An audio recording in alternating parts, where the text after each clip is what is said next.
கல்வி விகடன் நேயர்களுக்கு வணக்கம். இன்ஜினியரிங் படிப்பு பொறுத்த வரைக்குமே நிறைய டிபார்ட்மெண்ட்ஸ் வந்துட்டு இருக்குது. இன்னைக்கு நிறைய டிஃப்ரெண்ட் டைப் ஆஃப் கோர்சஸ் வந்தாலுமே ஸ்டூடெண்ட்ஸோட பிரதான சாய்ஸஸ் வந்துட்டு இன்ஜினியரிங்கா இருக்கு. இதனாலேயே இந்தியாவில் வந்துட்டு நிறைய இன்ஜினியரிங் காலேஜஸ் இருக்கு. குறிப்பா தமிழ்நாடை பொறுத்த வரைக்குமே வந்துட்டு ஒரு 400 இன்ஜினியரிங் காலேஜஸ் வந்துட்டு இருக்கு.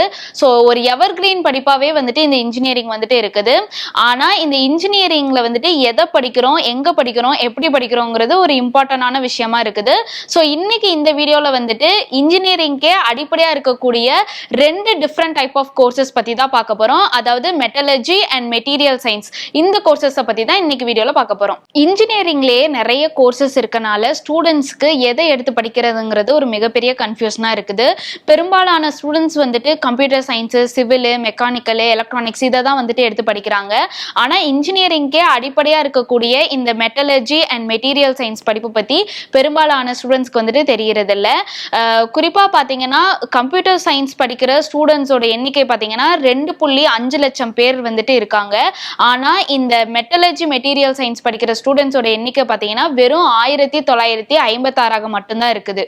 ஸோ இந்த மெட்டலர்ஜி அப்படின்னு என்னன்னு பார்த்தீங்கன்னா பூமிக்கு அடியில் இருக்கக்கூடிய இந்த தாது பொருட்கள் எல்லாமே எடுத்து மெட்டீரியலாக உருவாக்குறது தான் இந்த மெட்டலர்ஜி. ஃபார் எக்ஸாம்பிள் பார்த்தீங்கன்னா இப்போ இரும்பு தாதெல்லாம் சேலத்துலேருந்து எடுத்து இரும்பை உருவாக்குறாங்க. அதே போல் மத்திய பிரதேசத்தில் உள்ள பனாவில் பார்த்தீங்கன்னா வைரத்தை எடுத்து உருவாக்குறாங்க. அதே போல் கர்நாடகாவில் உள்ள கோலாரில் பார்த்தீங்கன்னா தங்கத்தை எடுத்து உருவாக்குறாங்க. ஸோ இந்த கனிமங்கள் எல்லாத்தையுமே எடுத்து அதை பயன்படுத்துகிற வகையில் மாற்றுறது தான் வந்துட்டு இந்த மெட்டலர்ஜி. இதில் மெட்டீரியல் சயின்ஸ் அப்படின்னு என்னன்னு பார்த்தீங்கன்னா இந்த கனிமங்கள் எல்லாத்துக்கூடையுமே ஒரு புதுசா ஒரு பொருளை வந்துட்டு ஆட் பண்ணி ஒரு புதிய பொருளை வந்துட்டு உருவாக்குறது தான் வந்துட்டு இந்த மெட்டீரியல் சயின்ஸுங்கிறது. ஸோ இந்த செராமிக், நானோ சயின்ஸு, பாலிமர் சயின்ஸு, தென் பார்த்தீங்கன்னா இந்த மேக்னெட்டிக், இது எல்லாமே வந்துட்டு மெட்டீரியல் சயின்ஸோட ஒரு பிரிவாகவே இருக்கு. புதிய புதிய டெக்னாலஜி வந்துட்டு நிறைய வரலாம். ஆனால் அது எல்லாத்துக்குமே இந்த மெட்டலர்ஜிங்கிறது ஒரு தேவையான விஷயமா இருக்குது. இந்த மெட்டலர்ஜி பற்றி வேர்ல்டு ஃபுல்லாகவே நிறைய ரிசர்ச் எல்லாமே நடத்திட்டு வராங்க. மெக்கானிக்கல் தொடங்கி இந்த ஏரோஸ்பேஸ் வரைக்கும் எல்லா டிபார்ட்மெண்ட்டுக்குமே இந்த மெட்டலர்ஜியும் மெட்டீரியல் சயின்ஸையும் வந்துட்டு சார்ந்துதான் வந்துட்டு இயங்குது. உதாரணத்துக்கு பார்த்தீங்கன்னா இன்னைக்கு ஒரு சந்திராயன் 3, அது ஆதித்யா L1 இந்த மாதிரியான டீம்ஸ் எல்லாம் கூட வந்துட்டு இந்த மெட்டலர்ஜி அண்ட் மெட்டீரியல் சயின்ஸ் படிச்சவங்க வந்துட்டு இருப்பாங்க. இப்போ வந்துட்டு சூரியனை வந்துட்டு ஆராய்ச்சி பண்றாங்க அப்படின்னா அந்த வெப்பத்தை தாங்கிறதுக்கு எந்த மாதிரியான ஒரு மெட்டீரியல் வந்துட்டு தேவை, அல்லது ஒரு நிலவுல போய் ஒரு மண் எடுக்கிறாங்கன்னா அந்த கருவிக்கு வந்துட்டு எந்த மாதிரியான மெட்டீரியல் யூஸ் பண்ணணும், அல்லது ஒரு நிலவுக்கு போய் ஒரு புகைப்படம் எடுக்கிறாங்க அப்படின்னா அந்த லென்ஸ் வந்துட்டு எந்த மெட்டீரியல்ல உருவாக்கணும் அப்படிங்கிறது எல்லாத்தையுமே இந்த மெட்டீரியல் அண்ட் மெட்டீரியல் சயின்ஸ் படிச்சவங்க தான் தீர்மானிப்பாங்க. அதே போல பாத்தீங்கன்னா மருத்துவத்துறையில இந்த மெட்டலர்ஜி படிச்சவங்களோட தேவை வந்துட்டு ரொம்ப அதிகமாவே இருக்குது. இப்போ ஒரு ஃப்ராக்சர் ஏற்பட்டுச்சு அப்படின்னா நம்ம பாடியில வைக்கக்கூடிய அந்த நட்டு போல்டு எல்லாத்தையுமே வந்துட்டு எந்த மாதிரி வைக்கணும் அப்படிங்கறது இந்த மெட்டலர்ஜி படிச்சவங்க தான் வந்துட்டு சூஸ் பண்ணுவாங்க. அதே போல ஹார்ட்ல வைக்கக்கூடிய அந்த ஸ்டண்ட் வரைக்குமே இவங்க வந்துட்டு தீர்மானிப்பாங்க. ஸோ எந்த மாதிரியான மெட்டீரியலை வச்சா அது வந்துட்டு ஒரு பக்க விளைவை ஏற்படுத்தாது அப்படிங்கறத இந்த மெட்டலர்ஜி படிச்சவங்க தான் தீர்மானிப்பாங்க. ஸோ இந்த அளவுக்கு ஒரு தேவையும் வாய்ப்பும் கொண்டு இந்த மெட்டலர்ஜி படிப்பு பார்த்தீங்கன்னா தமிழகத்துல மொத்தமே 5 தான் இருக்குது.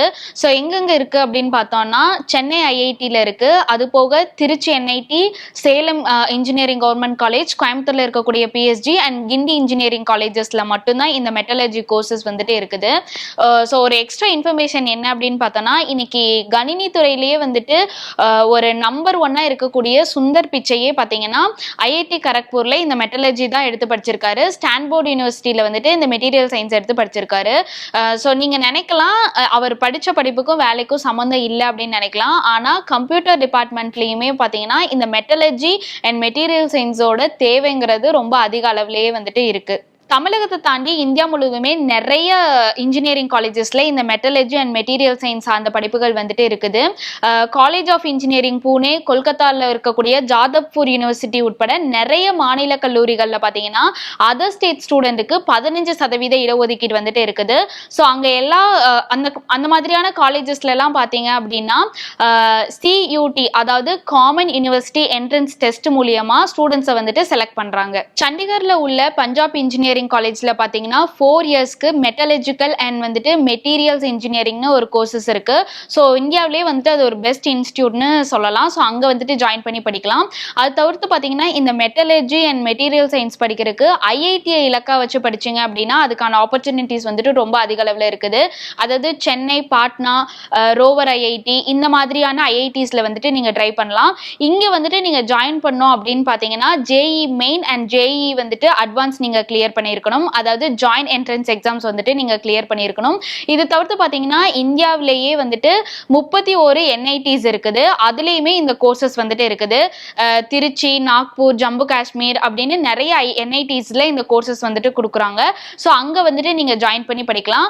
அங்க நீங்க ஜாயின் பண்ணோம் அப்படின்னா ஜேஇயோட மெயின் எக்ஸாம்ஸ் வந்துட்டு நீங்க கிளியர் பண்ணியிருக்கணும். தமிழகத்தை பொறுத்த வரைக்கும் கிண்டியில இருக்கக்கூடிய engineering colleges, Anna University, PSG Tech, Salem government colleges எல்லாத்துலயுமே ஸ்டூடெண்ட்டை வந்துட்டு +2 மதிப்பெண் அடிப்படையிலையும் கவுன்சிலிங் மூலியமா மட்டும்தான் செலக்ட் பண்றாங்க. பிஎஸ்சி பிசிக்ஸ் அண்ட் கெமிஸ்ட்ரி படிச்சவங்க வந்துட்டு ஜாம் அப்படிங்கிற joint admission test for masters அப்படிங்கிற என்ட்ரன்ஸ் எக்ஸாம்ஸை கிளியர் பண்ணி இந்த கோர்சஸ்ல ஜாயின் பண்ணி படிக்கலாம். அதே போல எம்எஸ்சி பிசிக்ஸ் அண்ட் கெமிஸ்ட்ரி படிச்சவங்க பாத்தீங்கன்னா கேட், அதாவது graduate aptitude test for engineering, இந்த என்ட்ரன்ஸ் எக்ஸாம்ஸை கிளியர் பண்ணி நீங்க வந்துட்டு இந்த மெட்டலர்ஜி அண்ட் மெட்டீரியல் சயின்ஸ் கோர்சஸ்ல வந்துட்டு ஜாயின் பண்ணலாம். நிறைய ஐஐடிஸ்ல பாத்தீங்கன்னா ரிசர்ச் ஸ்டடீஸ் கூட இருக்குது இந்த ரிலேட்டடா.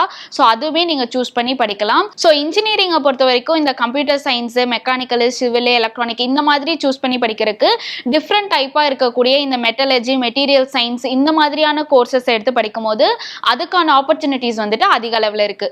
இது போன்ற தகவல்களை தெரிஞ்சுக்க கல்வி உடனே ஃபாலோ பண்ணுங்க.